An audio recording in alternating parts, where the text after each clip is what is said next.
Quick correction to my previous video. The main opposing force attacking Redcliffe were not Darkspawn, they were the Undead. This limits the role of the main character being a Grey Warden, fighting intended enemy, the Darkspawn, but not the status as a hero of Redcliffe Village. Points have to be taken off, though, to the hero not doing their given role. Teagan. Teagan. Who is this woman, Teagan? You remember me. Teagan. Bless you, Teagan. So we go through the secret entrance, fight some undead, and discover the mage Jowan is locked up in the dungeon there. Turns out he didn't summon a demon and other undead, he just poisoned the Jarl. He was tortured and then left here to rot.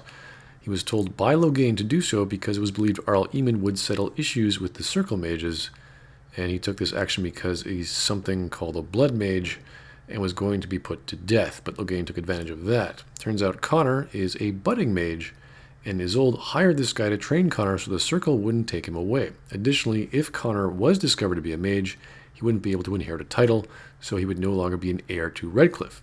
Isolde did hire this guy because she's a religious woman, and to reveal to others her son was a mage would be embarrassing. So a non-circle mage was needed. She's also Orlesian, so she's probably got a bit of vanity and pride in her. Now this is quite a big setup, and we can believe Jowan's got nothing to lose because he feels remorseful and whatnot. And this is all just to explain one's person's side of the story. We've got plots within plots here. It teaches us about how the circle mages, the blood mages, and the budding mages are thought of in Ferelden, and how they're treated as well. And there's a rift between these people and the mages, or these mages and the people. And that is this in a very personal affair, which started with the discovery of Connor being a mage. This fellow didn't want to die, but he certainly didn't seem very hostile either. He was just following orders because someone gave him a lease on life, and now he seeks redemption for what he did.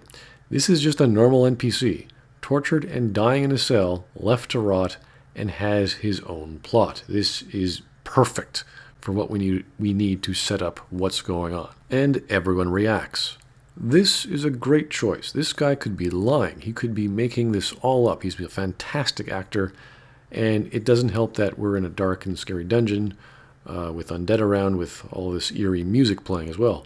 Liliana is being pious and religious. Morrigan's obviously on the practical side of things and admires him just for being a mage.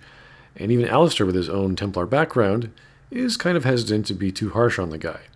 You have three options. You can let him go, you can have him help you, or you can leave him be. And the only problem here I could see is a purely mechanical cutscene one. We just opened the door like it was never locked, kind of like in Dragon Age 2. Or we have magical lock-picking skills that melt locks or something. Even a generic sword swing would have been fine here. So we fight some more undead as we make our way through the castle and find the blacksmith's daughter that we were asked to find. We can then enter the courtyard of the castle and find Sir Perth and his men outside, but you have to open up the gate first during this fight. Now, at this point, Sir Perth wants to go see his Arl, which makes the whole point of sneaking into the castle incognito rather pointless, as we're just going back in it, and we didn't see anyone in the basement or ground floor to arouse suspicion. Maybe if there was a point in the story where we go, oh, this plan of sneaking in has failed, we got caught, we need to go get help or whatever, and you need to go escape or go outside and go get help and get past a boundary or something inside, and then, okay, great, that would be fine. You need to go get help and get people to knock down a door or something. But as it is, this is all rather clunky and sort of stupid as we go about going in and then going out of the castle and then opening the main gate and then going up inside the main door of the castle. It's just rather drawn out and inefficient and a bit silly. It makes us going through a secret passage pointless. And then this happens.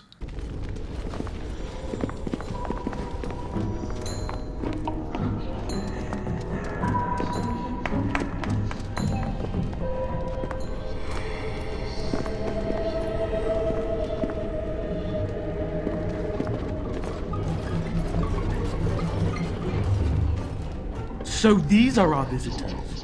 The ones you told me about, Mother. Connor sounds like he's someone else, like he's possessed, and Teagan suddenly has a sword on his back. Gee, I wonder what's going to happen next. So Teagan's a bit crazy. The guards behind him are just chilling, as if they're just going to stand there and go back to standing there as they always have for several days. Do they sleep? Do they need to take breaks? Are they mind controlled as well? We don't know. This is all very awkward whenever mind control and demons and magic and fantasy is involved, so we just have to suspend our disbelief as best we can here. In your choices, you can simply kill this kid and go straight to the Eamon, or this could happen. Okay there, voice actor. What's that about? So we start killing Teagan and all the guards. I mean, it looks like we killed Teagan, but it turns out we didn't. Because, cutscene. And then he's back to normal. We did, however, slaughter all the guards. This is where gameplay and cutscenes are segregated.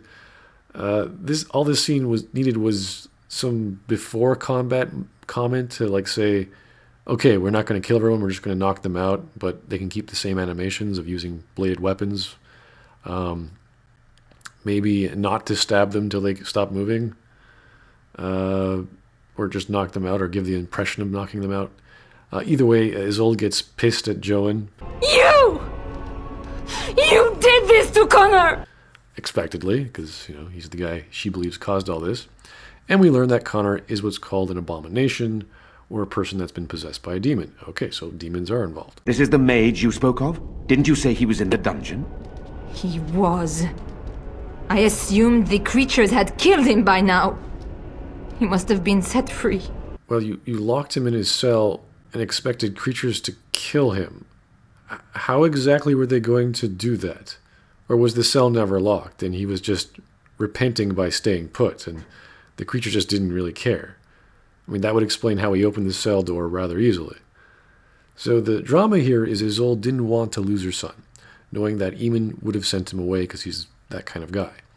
Hence, we understand everyone here and why they're involved. As strange as this all came together, we can at least grasp everyone's motive here.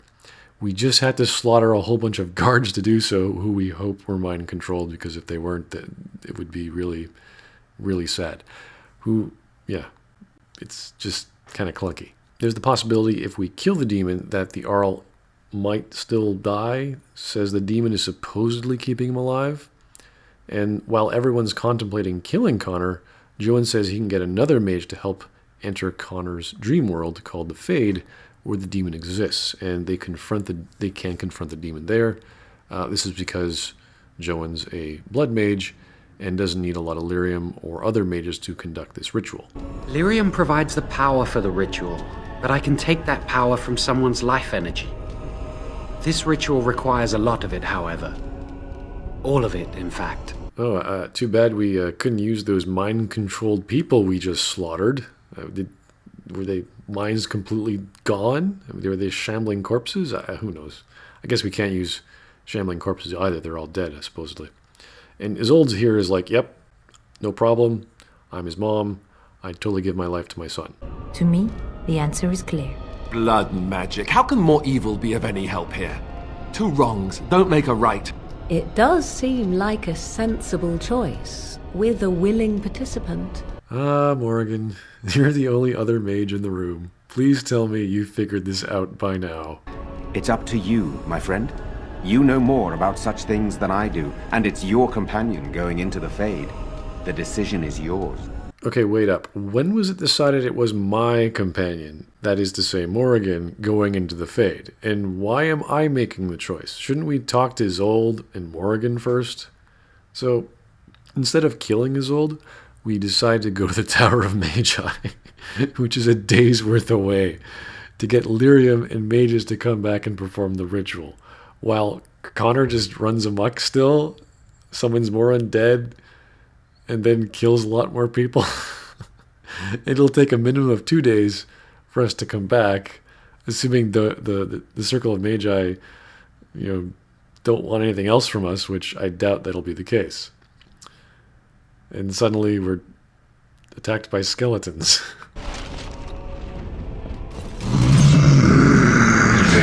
Now we get our So what happens is this plot line becomes suspended so we can go across the country, or at least a day's worth of walking, supposedly, to get help from another plot line, which just so happens to be involved with our treaty to get help to fight the Darkspawn, that is, the Circle Mages. Okay, plot relevant, fine. It's just a bit concise. It's like, oh, this is working out all just matter-of-factly. This could have been done in a much more elegant way to accomplish the same effect, provided there was a good explanation as to how Teagan could have pacified Connor in the meantime if this is really what we wanted to do. Because it sounds like things are just going back to normal when we leave this castle. So we're off to see some magicians. Because. You have been waylaid by enemies and must defend yourself. We need to cross a lake to get to a magical long mage tower, and our backed up traffic Templar needs some help from our saucy magical temptress. Wonderful. I can sense his terror. Oh, that will make the loving all the sweeter. So you said you wanted to get across. Maybe we should go now. Right now. Now!